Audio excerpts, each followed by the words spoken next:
আসসালামু আলাইকুম। হ্যালো বন্ধুরা। তো বন্ধুরা আজকে আমরা একটা ডাউট সলভিং ক্লাস শিখব। এটা হচ্ছে আপনার ওয়াজ ভার্সেস হ্যাট। ঠিক আছে? এটা খুব কনফিউশন এবং এগুলা নিয়ে অনেক ঝামেলা আছে যে ওয়াজ শব্দের অর্থ ছিল, আপনার হ্যাট শব্দের অর্থ ছিল। দেখেন আমি ২ টা সেন্টেন্স আগে বলি, তারপর আপনারা বুঝেন যে বিষয়টা আসলে কী। তারপর আমি একদম সুন্দর করে বুঝাই দিব, কোনো বইয়ের ভাষায় না। আমি আমার মতো করে কীভাবে সিচুয়েশনাল ইংলিশ যেটা আপনারা শিখবেন, ঠিক আছে? ওরকমভাবে শিখাবো। ১ম সেন্টেন্সটা হচ্ছে আমার বাবা অফিসে ছিল।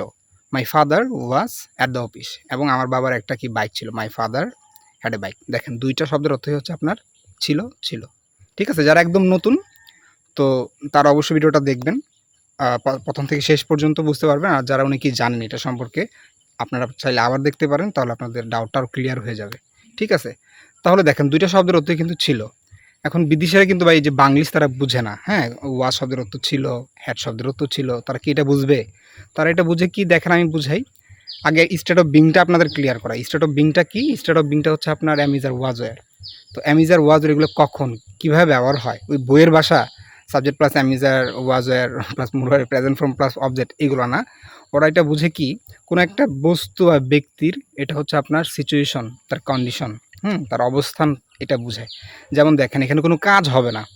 কিভাবে? যেমন দেখেন আমি কালো, আমি মোটা, আমি ছাদের উপর, আমি দাঁড়িয়ে আছি, আমি বসে আছি, আমি পানির মধ্যে, হ্যাঁ? আমি বিছানার উপর, তারা সেই জায়গায় ছিল।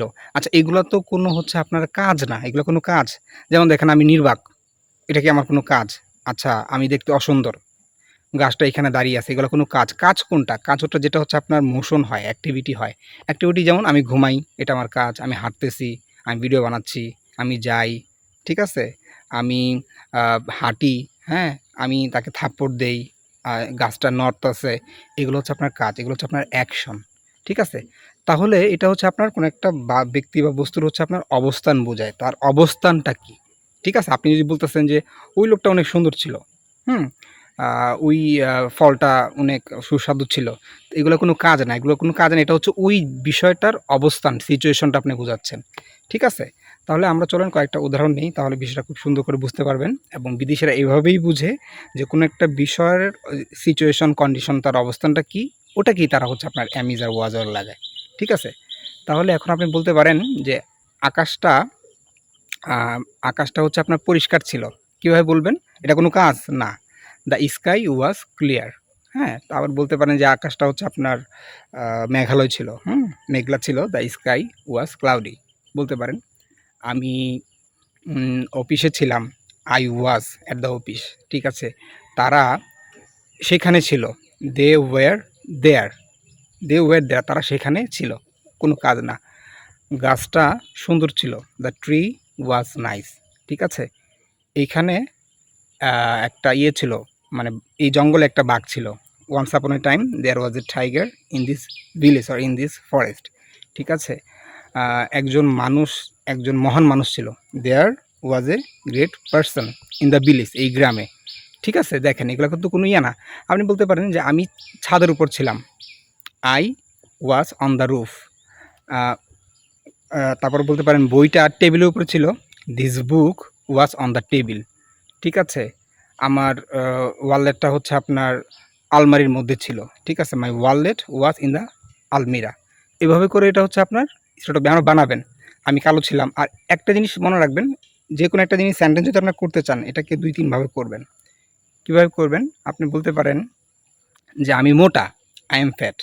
ঠিক আছে? আমি মোটা ছিলাম, আই ওয়াজ ফ্যাট। আমি মোটা ছিলাম না, আই ওয়াজ নট ফ্যাট। আমি কি মোটা ছিলাম? Was I fat? আমি কি মোটা ছিলাম না? Wasn't I fat?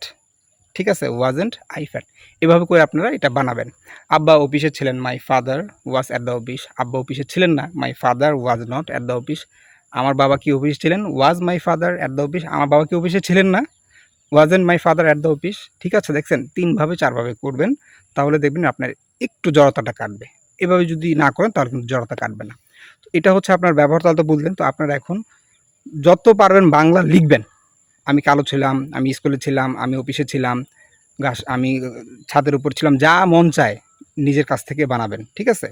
আচ্ছা তাহলে এটা গেল হচ্ছে আপনার স্টেট অফ বিং ওয়াজওয়্যার, ওয়াজওয়্যারের ব্যবহার। তাহলে আ বলতে পারবেন যে তারা মাঠে ছিল। They were in the field. আচ্ছা, এবার চলুন আমরা দেখি কনফিউশন যেটা হচ্ছে আপনার হ্যাড। এই হ্যাড শব্দের অর্থ হচ্ছে আপনার ছিল। দেখছেন ঝামেলাটা কোথায় লাগছে? এখন হ্যাড শব্দের অর্থ ছিল, আমরা বাংলা ভাষাভাষী জানি। তাও এখন বিদেশের এটা মনে করে যে হচ্ছে আপনার কোনো কিছু একটা অধিকার। অধিকারকে আমি বুঝাই, যেমন আপনার কাছে একটা কলম আছে, ইউ হ্যাভ এ পেন। এটা আপনার আয়ত্তে আছে, এটা আপনার অধিকার, এটা আমার জিনিস। আমার একটা মোবাইল আছে, আই হ্যাভ এ মোবাইল, এটা আমার অধিকারে আছে। আমার একটা বাড়ি আছে, I have a big house, আমার একটা বড় বাড়ি আছে, এটা হচ্ছে আমার অধিকার। এইটারই হচ্ছে আপনার পাস্ট হচ্ছে আপনার হয়ে যায় কি ছিল।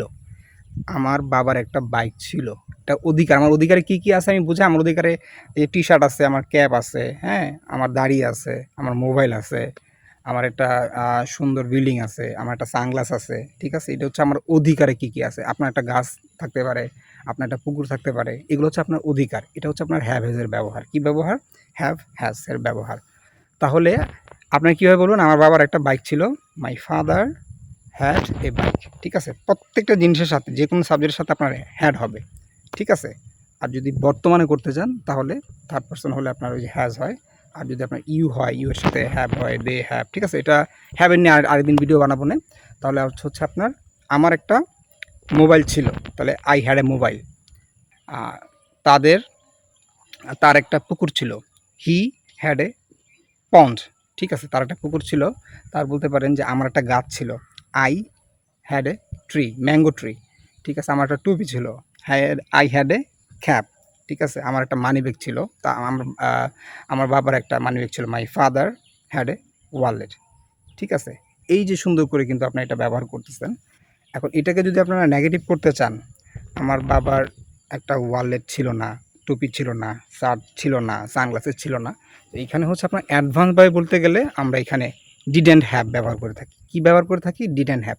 আই হ্যাড নো ব্যবহার করা যায়। আমার বাবার একটা কি ছিল না, বাইক ছিল না। My father had no bike, হ্যাঁ, নো বাইক।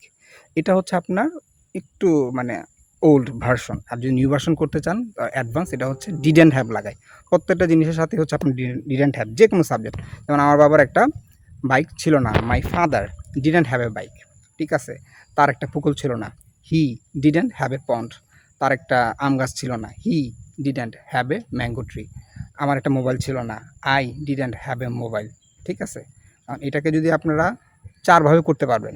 কিভাবে? যেমন আমার একটা বাইক ছিল, আই হ্যাড এ বাইক। আমার একটা বাইক ছিল না, I didn't have a bike. আমার কি একটা বাইক ছিল? Did I have a bike. আমার কি একটা বাইক ছিল না? Didn't I have a bike, ঠিক আছে। তারপর বলতে পারেন যে তার একটা টুপি ছিল, হি হ্যাড এ ক্যাপ। তার একটা টুপি ছিল না, he did not have a cap. তাও আর যদি নো দিয়ে করতেন, he had no a cap, ঠিক আছে। তাহলে তার একটা টুপি ছিল না, he didn't have a cap. আর তার কি একটা টুপি ছিল? ডিড হি, কী হবে? Did he have a cap. তার কি একটা টুপি ছিল না? Didn't he have a cap. দেখছেন কত সুন্দর করে এই হ্যাভ, এটা কিন্তু পরিবর্তন হবে না। ডিডেন্ট হ্যাভ, এই হ্যাভটা থাকবেই, ঠিক আছে। এটা হচ্ছে মেইন। তো এভাবে করে আপনারা বানাবেন, এভাবে করে খুব সুন্দর করে আপনি এগুলো বানাতে পারবেন। তো আমাকে আপনারা অবশ্যই কমেন্ট করবেন, লাইক করবেন, তাহলে দেখা যায় এটা হচ্ছে আপনার আরও মানুষের কাছে পৌঁছায় বিষয়গুলো, ঠিক আছে। যত লাইক কমেন্ট শেয়ার হয় এগুলো মানুষের কাছে যায়। তো যদি বিষয়টা বুঝতে পারেন অবশ্যই আমাকে কমেন্ট করে জানাবেন, তাহলে বুঝতে পারবো, ঠিক আছে। তো বন্ধুরা, আজকের জন্য এই পর্যন্তই। সবাই ভালো থাকেন। আসসালামু আলাইকুম।